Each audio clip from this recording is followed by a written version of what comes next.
Hey guys, Angela here, and today I am doing the reader problems tag. So let's get started. Okay, question one. You have 20,000 books on your TBR. How in the world do you decide what to read next? I usually go with cover art, or if a lot of people are talking about a particular book, I'll move that to the top of the list. I usually don't read descriptions because I got all of them because they sounded good and I know I'm going to read all of them anyway. So it's usually what the front looks like, or if a lot of people are discussing it. Question two. You're halfway through a book and you're just not loving it. Do you quit or are you committed? I'm committed, unfortunately. Like with this book here that I just did a review on called Endgame, The Calling, the jacket is off. That's not part of the book. I mean, the jacket is off the book. You know what I mean. But yes, it was just not my cup of tea, but I had to finish. I spent $20 on this book. Of course I'm going to finish. So yes, I will usually stay committed. I know a lot of energy and time and creativity goes into the writing process, and when I do reviews, this is a little side note, even though I'm really new to booktube, but when I do reviews or when I read a book, even if I don't like it, I still respect the author. You know what I mean? Like, that's a lot of work, and pouring your emotions onto a page for people to dissect or, talk about with their friends. I mean, it takes a lot of courage. So I will still respect the author, but I might not agree with their style. Question three. The end of the year is coming and you're so close but so far away on your Goodreads reading challenge. Do you try to catch up, and how? I will probably try and catch up. I usually pick books that are 300 pages or under. Yeah.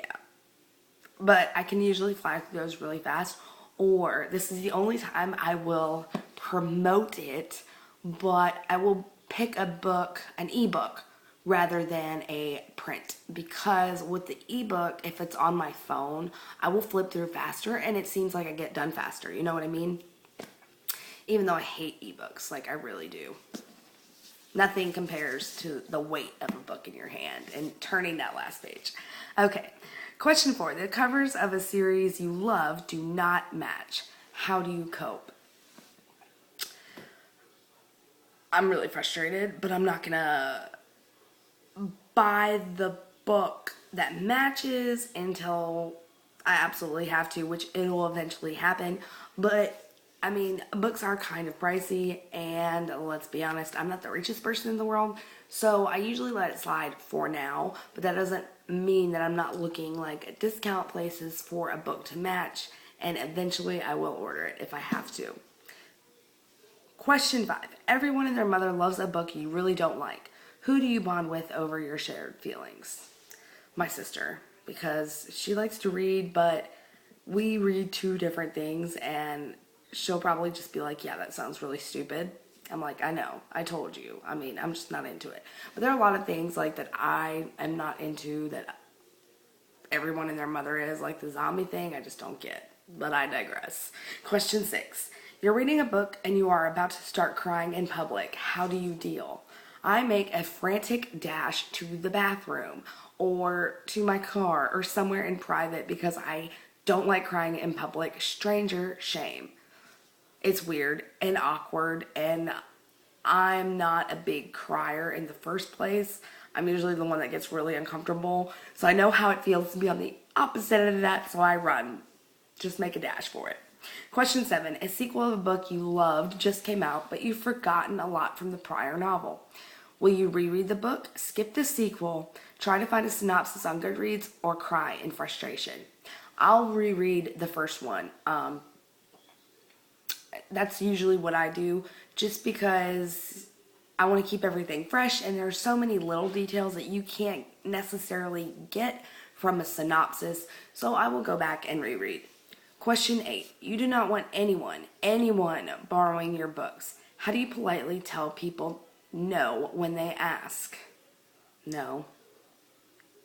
I am I like to lend my books. That's just me. I mean, I can't say no, because if I love it and I want other people to read it, that way I can talk about it with them.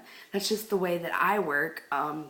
But if it comes back damaged, I'll know that I can never lend them a book again. You know what I mean? Like, I'll be really hesitant about it and maybe gift them the book for Christmas or get another copy. You know, I mean, there are so many great discount places you can find books nowadays, so I would probably go that route if they have previously damaged a book of mine. Question 9. Reading ADD. You've picked up and put down 5 books in the last month. How do you get over your reading slump? I will probably go back to some of my favorites, like the Harry Potter series. Love that series. Read it every year. Amazing. Or a book called The Westing Game that I read when I was in middle school, and it stuck with me, and I read it at least once a year along with Harry Potter. Not necessarily at the same time, but it gets read every year. I mean, it's starting to get damaged, but it's a great book, and I don't know why I love it so much. I just do. Or I will either, bum around on my computer for a few days or channel my inner old lady and crochet, but just whatever. And it usually goes away. Question 10. There are so many new books coming out that you're dying to read. How many do you actually buy? Very few.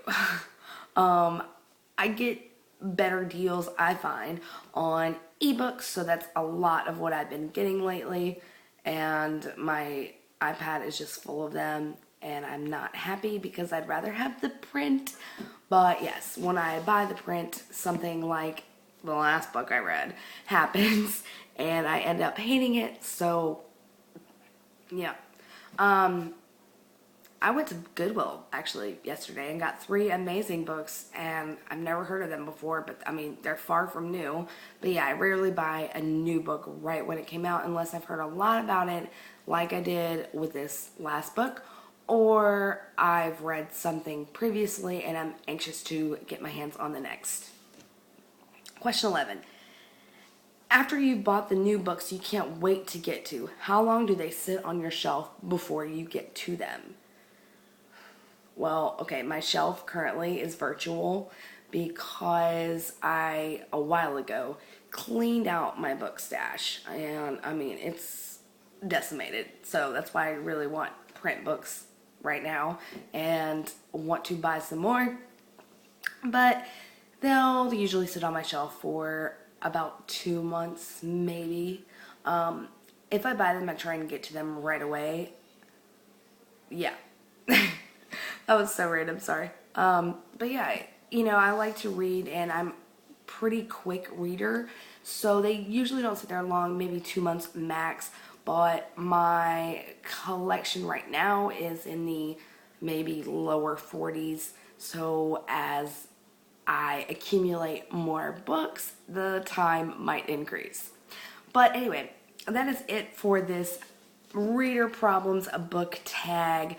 I am new to BookTube community, like I said before, so I'm tagging every one of you to do this tag video. If you would like to leave a link to your tag in the description below, in the comments below, sorry, I would love to see it. And if you have any recommendations for me that I should read, let me know, and I will see you guys next time.